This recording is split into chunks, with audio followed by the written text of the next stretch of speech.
Afternoon guys, ayan kakain na po kami ng aming tanghalian. Nagluto nga pala ako ng yung adobong chicken. O diba, na may kasamang itlog. Ayan guys. Kain tayo guys. Ay piste. Nagulot ako dun ah. Ayan guys, kakain. Musalino. Wala. Luluto daw siya guys ng almusal nila.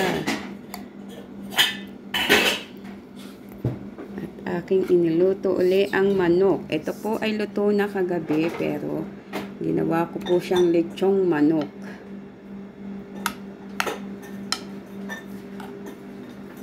Na may kasamang itlog. Ayan guys.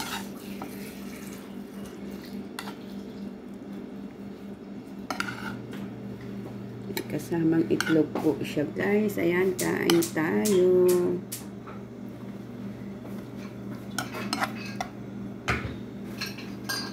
Ganito na lang. See you next vlog. Thank you so much. God bless everyone.